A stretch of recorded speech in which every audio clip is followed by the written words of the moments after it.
Olá a todos. O tema de hoje está intitulado Para além das boas práticas, a dimensão humana na gestão.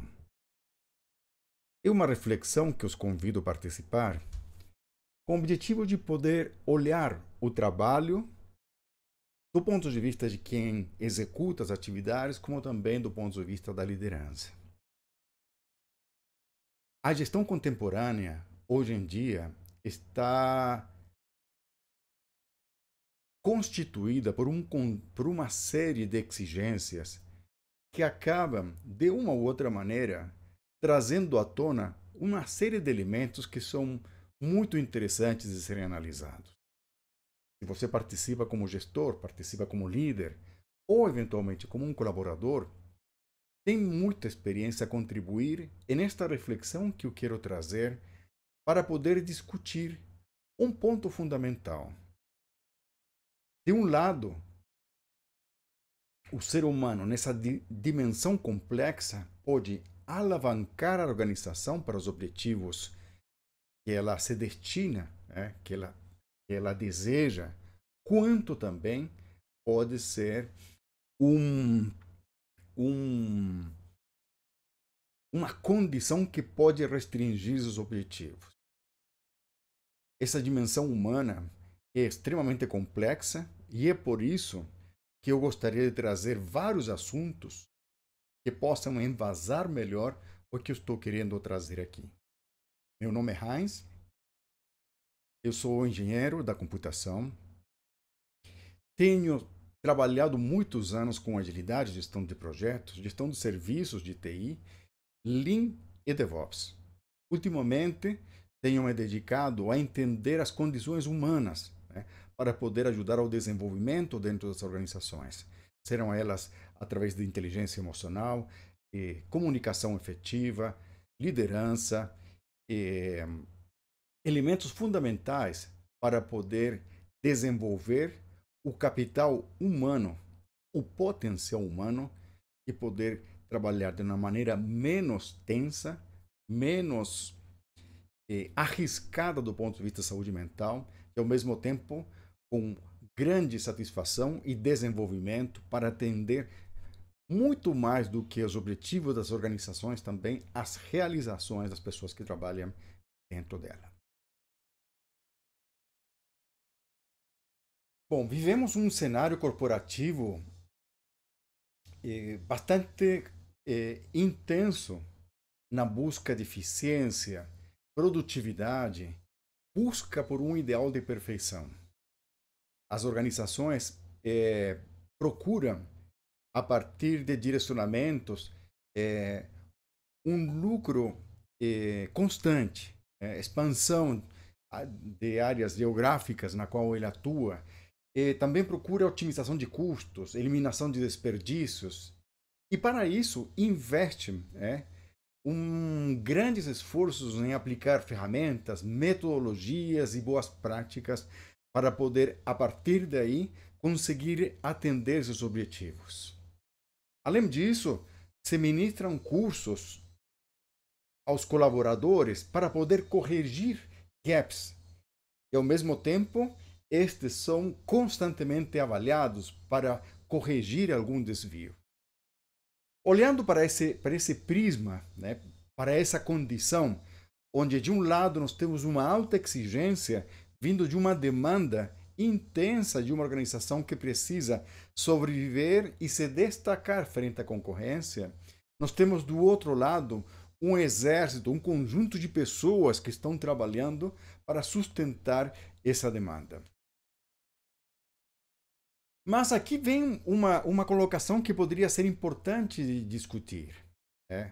Se por um lado nós somos experientes, dominamos todas essas ações de planejamento e de execução, por que ainda existem ou se materializam erros, falhas, atrasos, estouros de orçamentos, atrasos, inclusive, comprometendo a própria organização frente a compromissos? E o que talvez mais preocupe é que, a partir de todo esse movimento, ainda assim, nós encontramos equipes esgotadas e desmotivadas dentro das organizações. Como isso afeta, né, as maneiras de gestão, né, as equipes que estão trabalhando em cima daqueles resultados? Talvez uma alternativa a este título, né, que pode ser aqui uma palestra também, desempenho versus humanidade, repensando a gestão na era da autoexploração. Esse tema nos confronta com um paradoxo, e esse é um paradoxo central da reflexão que eu quero colocar aqui. De um lado, nós temos a falibilidade, né? A capacidade ou, eventualmente, a inerência de cometer erros, nós, seres humanos. Isso não é perfeito, nós somos máquinas. Né? Estamos sujeitos a, justamente, cometer erros dentro de uma organização que, por outro lado, procura uma perfeição, procura uma condição ideal.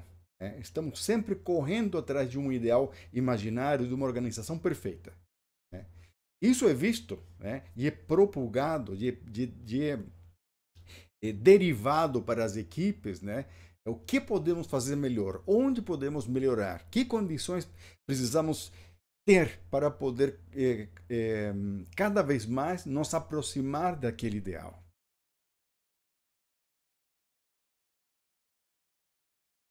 E aí, talvez uma pergunta que possa surgir em relação àquilo. Né? Em que medida a cultura organizacional, muitas vezes tácita, influencia as interações humanas e o desempenho no trabalho?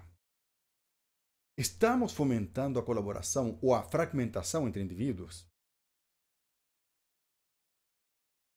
Uma segunda questão que pode ser também importante. Qual o custo, muitas vezes invisível, que a busca incessante por resultados, prazos, impõe à saúde mental e ao bem-estar das nossas equipes? Como podemos redefinir o conceito de sucesso para incorporar esse florescimento ou essa condição humana, né, onde o potencial da inclusão do erro faz parte como instrumento de aprendizagem e perfeição?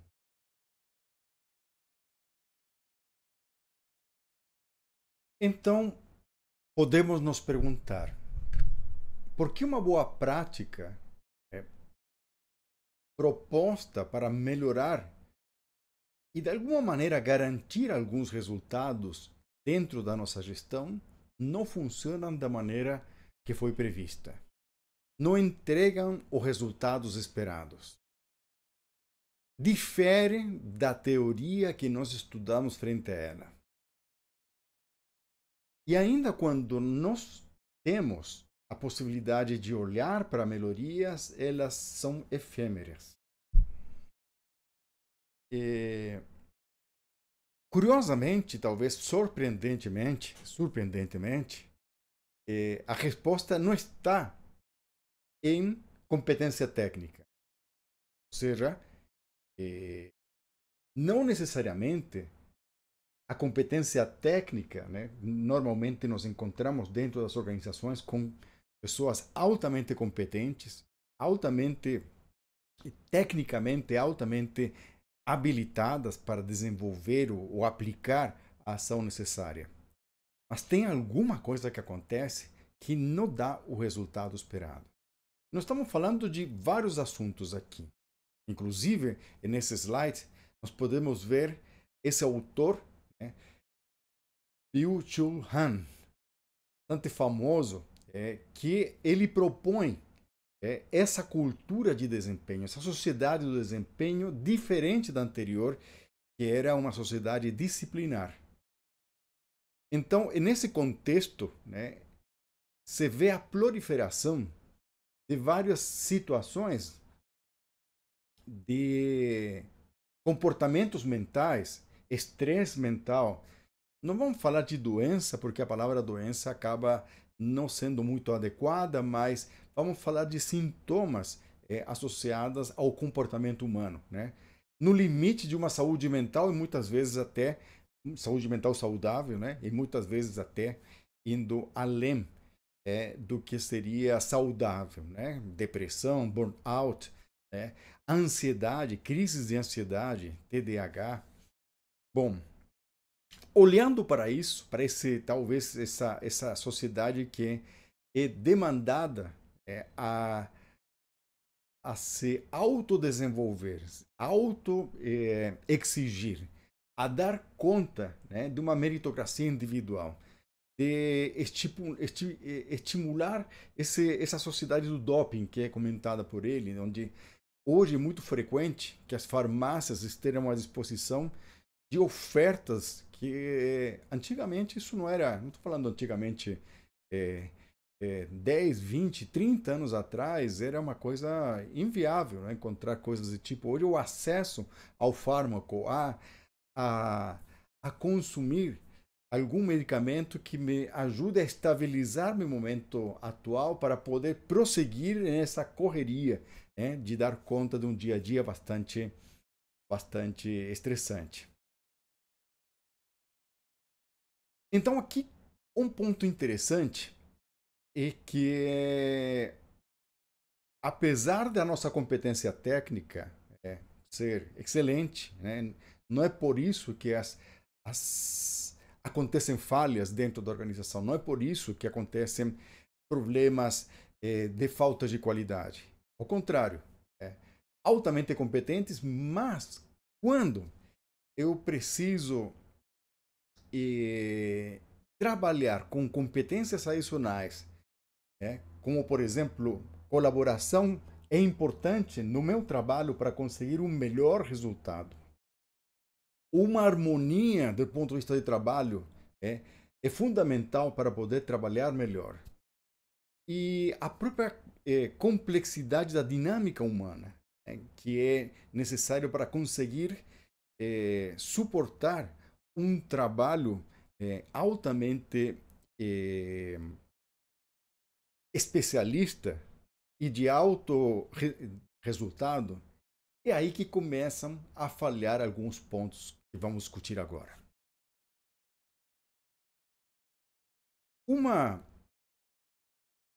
Um ponto importante, talvez, uma visão que pode ser trazida a partir da psicanálise. Sigmund Freud foi fundador da psicanálise. Ele propõe alguns pontos que podem ser interessantes, especialmente quando nós falamos sobre o inconsciente.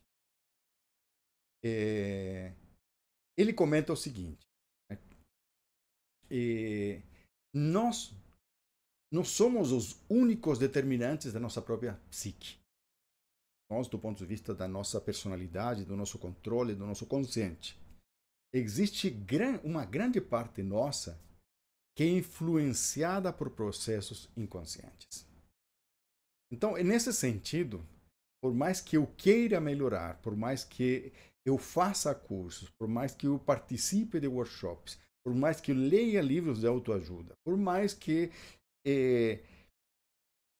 existirá uma parte indomada dentro de nós que acaba influenciando o tipo de trabalho, o tipo de ação, o tipo de convivência e a qualidade da vivência, tanto no trabalho como fora dele.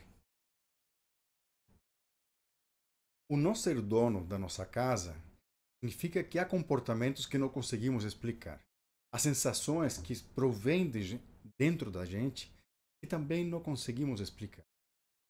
O que definia Freud em relação ao inconsciente é algo que nós não temos acesso. Está barrado. E nesse sentido, comportamentos que nós temos no nosso dia a dia, que podem ser talvez medos, talvez pavor, ou talvez condições do trabalho, como talvez não vou na cara de um, ou eventualmente eu me sinto recusado numa situação quando talvez não foi uma realidade, sendo vivida por todo mundo, Então são elementos que começam a marcar comportamentos que não necessariamente são dominados, são definidos, são claros do ponto de vista do controle ou eventualmente da vontade de querer mudar eles.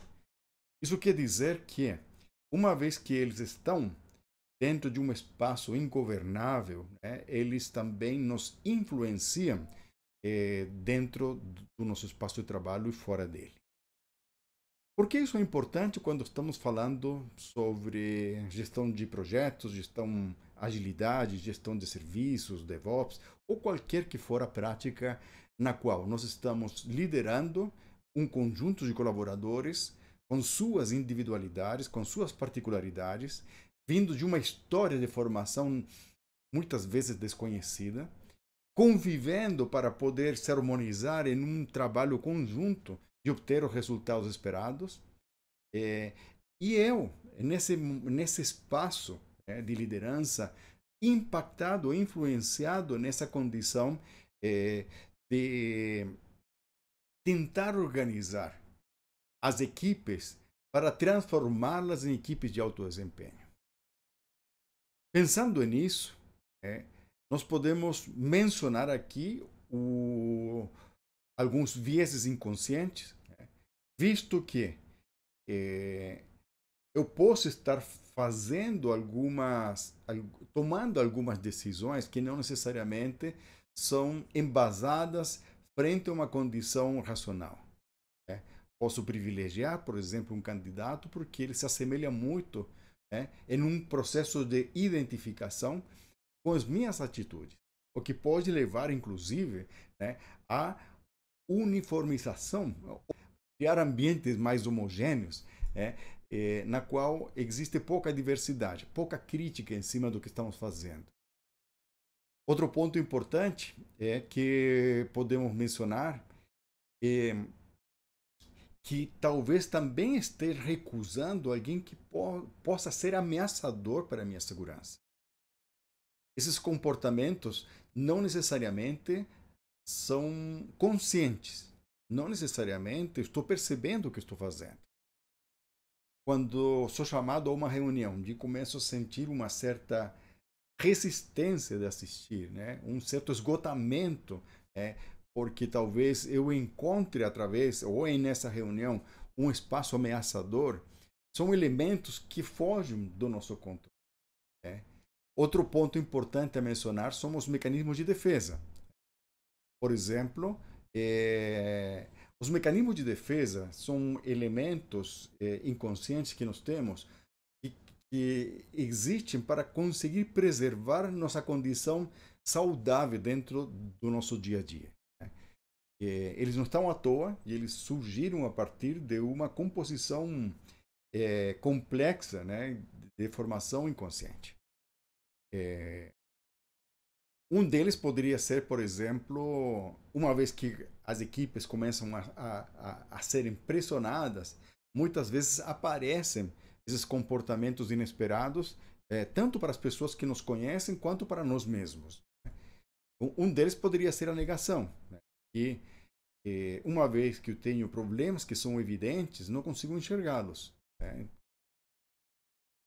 A racionalização, onde eu procuro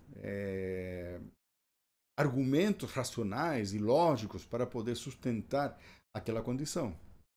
Ou processo de projeção, que direciona a culpa ou a responsabilidade de muitas coisas que me acontecem para os outros. Aquela típica vitimização, por exemplo, onde o outro que me feriu, o outro que não me promoveu, o outro que me olhou de maneira estranha e eu senti, estou projetando no outro elementos que talvez estejam muito centrados dentro da minha condição psíquica. E, por último, a idealização, que é outro mecanismo também de defesa, na qual eu estou idealizando alguma situação, algum benefício ou alguma obtenção em cima de algum privilégio que talvez isso nunca se materialize e nem passou pela cabeça dos outros. Ou seja, todos de uma ou outra maneira impactam, influenciam nas maneiras de trabalhar, tanto individuais como também do grupo.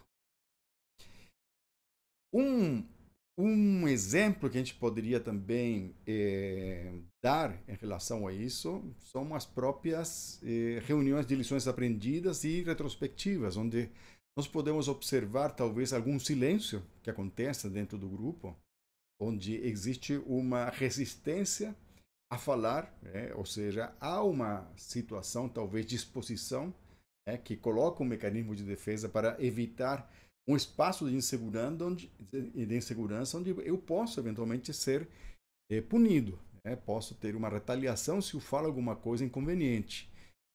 E essas reuniões em especial têm esse objetivo de falar coisas que possam ser interessantes de serem melhoradas, ou seja, são coisas que não são fáceis de serem comentadas, porque podem estar ferindo eventualmente algumas pessoas que estão presentes, pelo jeito, pela situação em si, que pode eventualmente impactar o trabalho de todo mundo.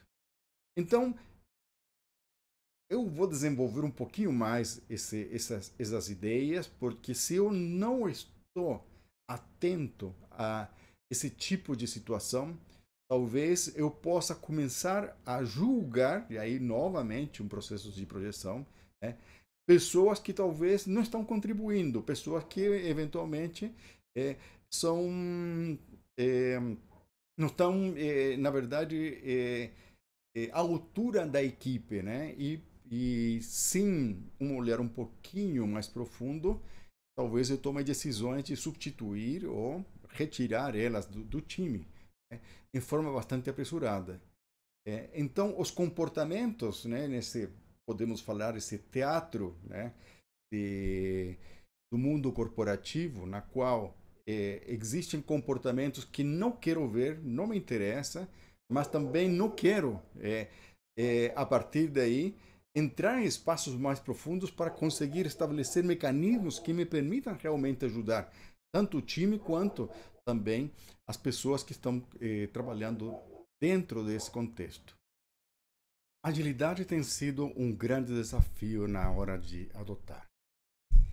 O que a gente observa é que a grande maioria das organizações que fazem uma transformação passam por um redimensionamento, né, do mindset que se fala, né, da maneira de pensar, da maneira de agir, da maneira de como trabalhamos, transformando um modelo de comando e controle para um modelo onde a colaboração, a transparência e a confiança acabam sendo pilares fundamentais para poder, a partir daí, construir de maneira colaborativa. A construção colaborativa dentro da agilidade é fundamental quando queremos as contribuições de todo mundo que participa na organização para poder, a partir daí, criar um aprendizado coletivo sustentado em práticas de melhoria contínua. Melhoria contínua que é derivada a partir de reflexões, de ser críticos em relação à maneira de trabalhar. Mas o que acontece quando essa boa prática chega num lugar de transformação? Especialmente quando o time continua sendo o mesmo e está sendo derivado para uma forma de trabalhar diferente. Encontramos, a partir dessa condição, um desmanchamento, né, de intensidade frente aos próprios ritos. Né? Por exemplo, em ritos como Scrum, vemos que reuniões diárias acabam sendo muitas vezes reuniões técnicas, e bastante demoradas. Outro ponto importante é que as reuniões de retrospectivas acabam sendo ocupadas, né, enchidas de discussões técnicas, né, onde a principal questão a ser discutida, né, dentro de uma reunião de retrospectiva é analisar como estamos executando as ações para poder melhorar essa condição.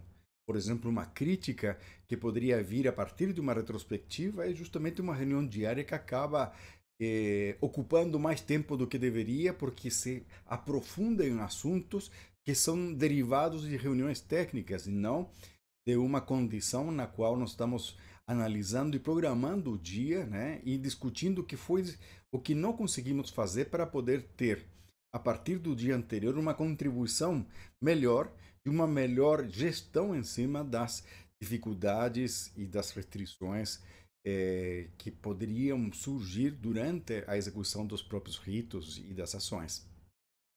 Então, quando isso acontece, nós podemos chamar, apesar de que é um termo meio estranho, né, de um inconsciente organizacional. E falo isso porque talvez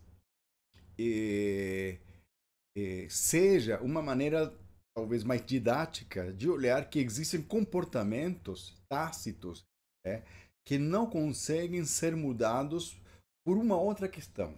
Né? Como já falamos, os mecanismos de defesa aparecem e deixa, né, deixo de participar em formativa. Eu tenho uma condição de medo que não consigo sentir, mas faço uma projeção, faço uma racionalização, faço uma negação. Então, se não estou atento, o que acontece? Né? A própria boa prática acaba sendo uma prática vazia, né? Que está feita somente, ou executa somente porque é necessário executá-la, porque há uma governança que me pressiona a rodar essas ações sem que elas tenham o peso original da boa prática definida pelos autores, definida inclusive pelo movimento ágil. Então, esse ágil de fachada, né, acaba permeando, né, acaba reinando, né, e não faz de conta completamente avesso ao que foi proposto pelo próprio movimento da agilidade. Então, uma frase aqui: uma boa prática falha porque não aborda as raízes inconscientes do comportamento humano na organização. Se pensamos em uma visão reducionista, derivamos ou direcionamos o ser humano como um recurso. E isso impede que nós tenhamos ambientes sustentáveis. E nessa visão, certo, posso estimular a meritocracia individualista, na qual não fomento o crescimento do grupo, e sim coloco um na posição contrária do outro. Por que iria eu ajudar o outro, sendo que a meritocracia individual me pede para subir a costas, muitas vezes, do outro? Então, o outro se transforma em uma ameaça para meu crescimento, meu desenvolvimento, meus objetivos de crescer na organização. A ideia de poder trabalhar em cima do potencial humano, né, do potencial coletivo, de poder, a partir dos erros, aprender do erro, ao invés de negá-lo, né, e procurar álivis de projeção, justamente onde eu consigo ficar protegido frente a uma busca de culpados, é, na verdade, um ponto fundamental para criar uma organização de aprendizagem. Com relação à ideia da inovação, e a partir dela, sustentada em dois pilares extremamente fortes: a colaboração, né, que é a possibilidade de poder compartilhar conhecimento, compartilhar experiências, celebrar o sucesso coletivo e, ao mesmo tempo, a partir daí, estimular um ciclo virtuoso de aprendizagem frente ao erro. Então, o erro se materializa, é importante aprender com ele mais do que tratar ele de maneira a resolvê-lo e esquecê-lo rapidamente. Por outro lado, a empatia não é somente se colocar no lugar do outro. A empatia também é poder reconhecer a alteridade do outro, reconhecer as vulnerabilidades e complexidades desse outro e, a partir daí, construir, nesse contexto, laços que permitam uma confiança suficiente para poder ter uma segurança psicológica. A empatia está em ajudar o outro mais do que se colocar no lugar do outro e ficar em uma posição talvez mais passiva. Aliás, psicanálise também nos adverte, né, que a gente nunca se consegue colocar no lugar do outro.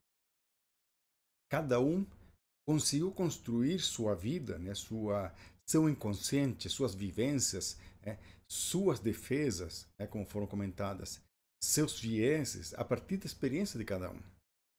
Qualquer tentativa em me colocar no lugar de outro será contaminada pela minha experiência. Ou seja, nunca conseguirei sentir o que o outro está sentindo. Ao contrário, só posso ajudá-lo na condição de fragilidade.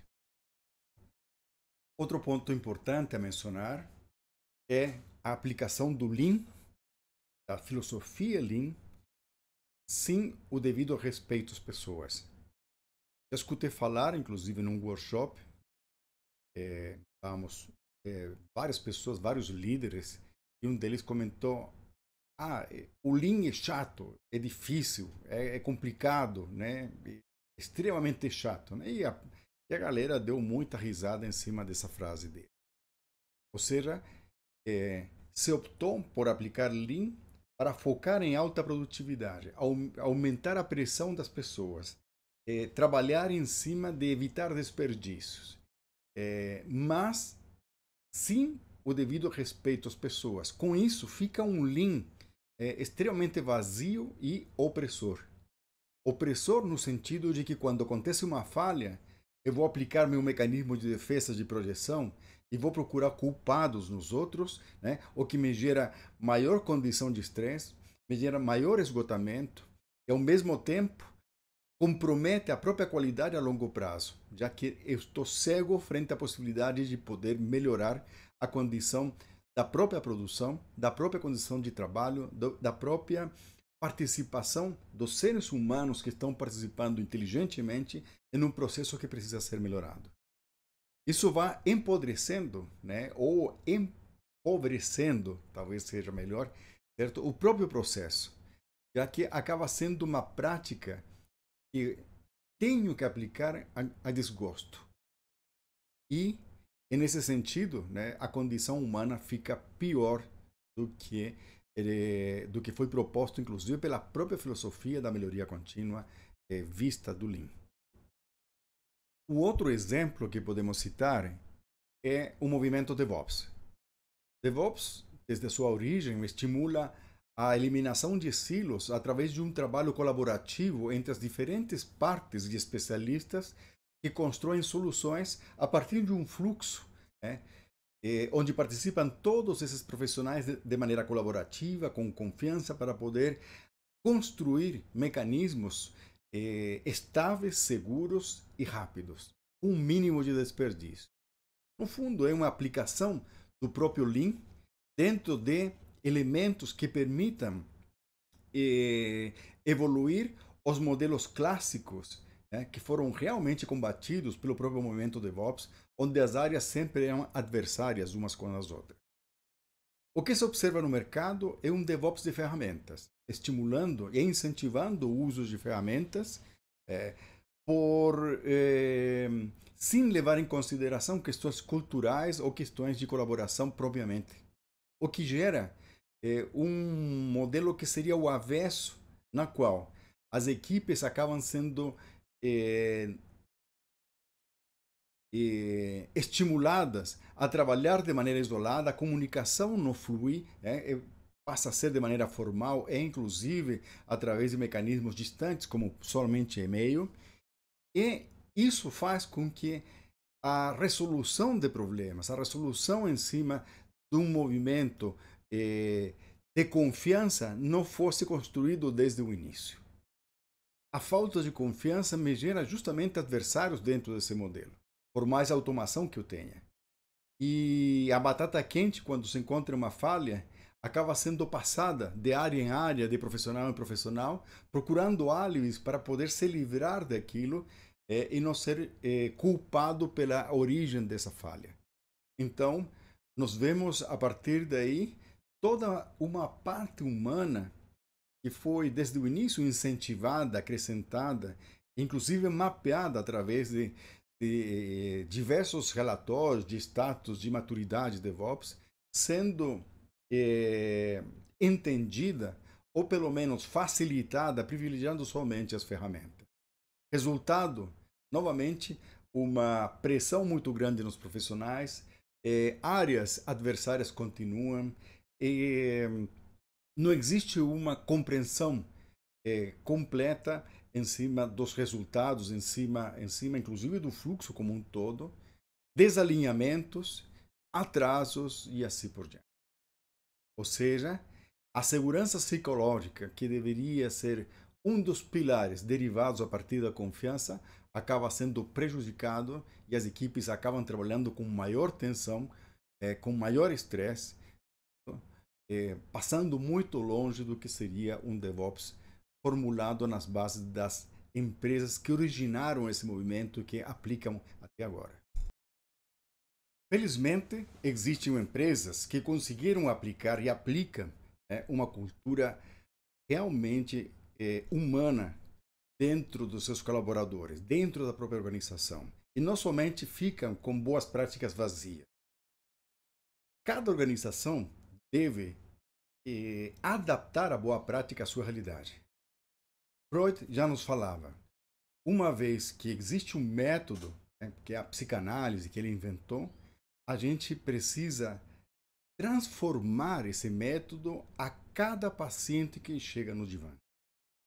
A cada método, cada vez que eu implanto, adoto uma prática, seja da agilidade, Scrum, Kanban, programação extrema, ou eventualmente um DevOps, eu preciso entender a minha realidade e aplicar a partir dela as boas práticas possíveis, sendo elas evolutivas de acordo com a realidade. É o contexto que vai nos orientar a tomar decisões de melhoria, sempre pensando no potencial humano, com aquela capacidade de poder pensar, criticar, adaptar, aplicar e principalmente aprender. Dentre essas organizações está a Netflix, que é um exemplo de organização na qual os pilares estão na segurança psicológica, na confiança, certo? Na liberdade e na responsabilidade, e não no microgerenciamento e nas regras rígidas. Isso permite que as equipes tenham liberdade de trabalhar, experimentar, crescer e ver o erro não como uma falha a ser punida, e sim como um instrumento a aprender. Se aprende com o erro, para quê? Para que não cometamos novamente os mesmos erros. Uma vez que a segurança psicológica e o tratamento humano é fundamental, é uma organização que cresce e se retroalimenta a partir dos seus próprios colaboradores. O uso do DevOps dentro da Netflix é impressionante. Eles criaram um mecanismo de resiliência altamente eficiente, que faz com que a própria infraestrutura se autoavalie e, ao mesmo tempo, se corrija em tempo de execução. Isso faz com que a cultura, que eventualmente no avesso dela poderia começar a punir e procurar os culpados, é uma cultura que passa a ser mais leve, já que a condição de falhas acontece muito esporadicamente. E ela sempre é vista como uma oportunidade de crescimento. Uma segunda empresa que podemos mencionar é a Toyota. Ela é a empresa que criou o Lean, na verdade, a partir do sistema Toyota de produção. Surge o Lean como um modelo enxuto de trabalhar, onde ela é conhecida principalmente pela eliminação dos desperdícios. Mas o pilar fundamental é o respeito pelas pessoas. A Toyota entende que o respeito pelas pessoas, colocando elas no centro de todo o movimento produtivo, de toda a organização, são principais alavancas de otimização, principais alavancas de criatividade e inteligência frente ao próprio processo produtivo. Dessa maneira, a Toyota estimula a segurança psicológica, estimula a criatividade, a colaboração, a independência do trabalho e, ao mesmo tempo, a alta eficiência a partir da condição da autonomia de cada um dos envolvidos, sempre trabalhando com responsabilidade. E nesse sentido, estamos falando de um espaço, que nos permite, através da confiança, construir, ser reconhecidos pela nossa criatividade e contribuição, receber também a partir dessa contribuição as premiações frente ao grupo de trabalho, certo? Merecidas e reconhecidas ações de melhoria que fazem com que a organização nunca pare de melhorar, de refletir, de criticar seus próprios processos e, ao mesmo tempo, de desenvolver as pessoas que são o pilar principal da organização. Agora, o ponto crucial do nosso trabalho tem a ver em como, de fato, posso ir além das boas práticas. A resposta, então, não está em abandonar os métodos, as metodologias, as ferramentas que nos auxiliam em nosso trabalho, mas compreender profundamente elas para que elas tenham o objetivo de alavancar resultados. Reconhecer elas como um propósito maior. Ou seja, o desenvolvimento pleno, tanto humano quanto organizacional. Elas têm que estar a serviço da gente. E nesse sentido, eu vou mencionar aqui 4 características fundamentais para que tudo isso aconteça. Primeiro, abraçar a complexidade humana. Entender que somos seres multifacetados, impulsionados por aspectos conscientes e inconscientes, com defesas, medos e aspirações. Que o erro é uma etapa inerente à nossa condição e que a vulnerabilidade pode ser uma fonte de força. 2. Cultivar a confiança e a segurança psicológica. Criar ambientes onde as pessoas se sintam seguras de se expressar, errar, experimentar e serem autênticas, sem temor à retaliação. 3. Promover a colaboração contínua.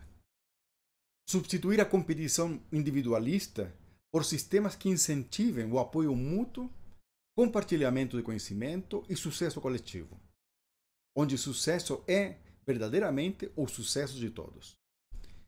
E a 4, valorizar as qualidades insubstituíveis do ser humano. Em vez de buscar eliminar o erro humano através da automação, focar em nutrir a criatividade, a reflexão crítica, a empatia e a capacidade de inovar, que apenas o ser humano possui. Abraçar a complexidade humana também significa compreender a verdadeira perfeição e não ausência de falhas. Ou seja, a resiliência e sabedoria de aprender frente às próprias falhas, frente aos resultados, frente às situações adversas. E dessa maneira, nós desenvolvemos os sujeitos, as pessoas, como também a organização. Espero que essa reflexão que eu coloquei aqui tenha servido um pouco para pensar e aguardo os comentários de vocês para poder enriquecer esse texto, enriquecer essa fala para ser ainda mais efetiva com a contribuição de vocês. Muito obrigado a todos.